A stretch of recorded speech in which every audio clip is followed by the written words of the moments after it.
Hi students, 12th standard accountancy, chapter 1, exercise sum number 13. From the following particulars, calculate total sales.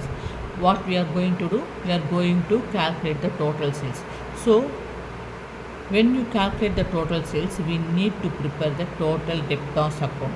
From the total debtors account only, you ascertain the credit sales. Okay. So, whenever they ask to calculate total sales, they also given in the information cash sales. So they given cash sales in the information, we need to find out the credit sales. So to ascertain the credit sales, you need to prepare the total debtors account. Let's read the given information. That is, debtors on 1st April 2019 means it's a opening balance of the debtors account goes to debtors account on debit side. Bills receivable on 1st April means it's a opening balance of the bills receivable. It goes to bills receivable debit side. Cash received from debtors means debtors account. Cash received from bills receivable means goes to credit side of the bills receivable. And bad debts goes to debtors side on debtors account, total debtors account on credit side, and bills receivable dishonor goes to bills receivable on credit side. Okay, then return inverse goes to total debtors account on credit side. Then bills receivable on 31st March 2019 means to 31st March means closing balance of the bills receivable goes to bills receivable on credit side. Sundry debtors 31st March 2019 means this is the closing balance of the sundry debtors goes to total debtors account on credit side. Okay, so cash sales. Okay, so from this information they are given here bills receivable account, and the items is related to bills receivable account and total debtors account.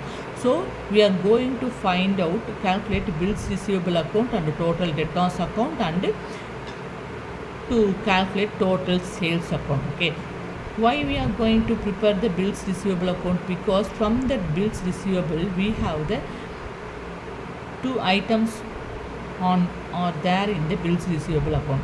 The two items is to be transferred from bills receivable into the debtors account. Okay, so for that we are going to find out the bills receivable account and the total debtors account and total cash account. Okay, first we are going to find out the bills receivable account. We identified and marked the given item.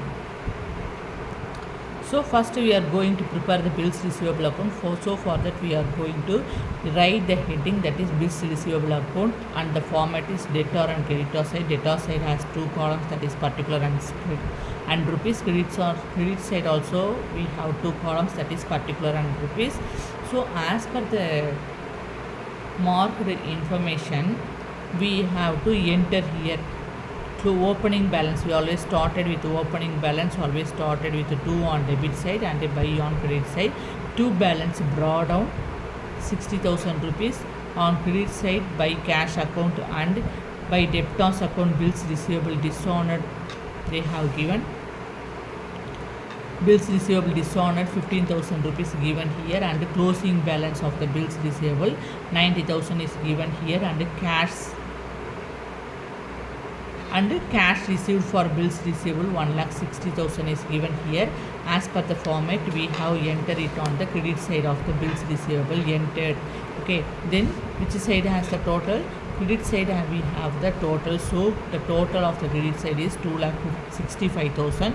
We enter the total on both debit and credit side, and we have to subtract 60,000 from the total 2,65,000. We will get 2,05,000 rupees. This 2,05,000 rupees is the balancing figure.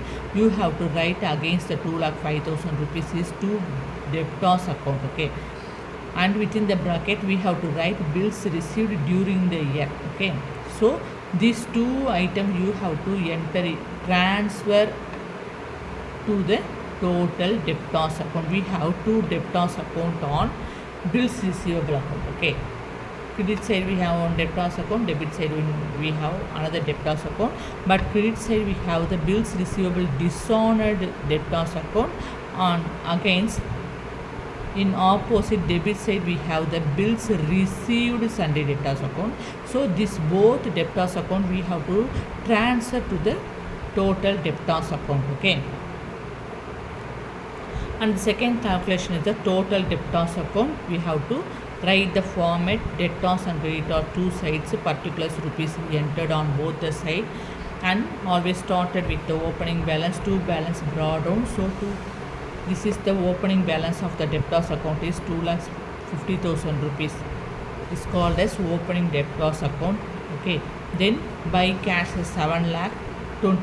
Cash received from debtors 7,25,000 rupees, and bad debts goes to debtors side, total debtors account credit side, and the return inwards goes to debtors account, total debtors account credit side, and sundry debtors 31st means this is the closing debtors account, total debtors account. Okay, it goes to credit side of the total debtors account. So as per the format we entered here, by cash, return inwards, bad debts, and the closing balance. On debit side we have entered opening balance. Okay, then we have to notice here we have the bills receivable dishonored and bills receivable received. We have transfer from these two bills receivable from the bills receivable account. Okay, so when we prepare the bills receivable account,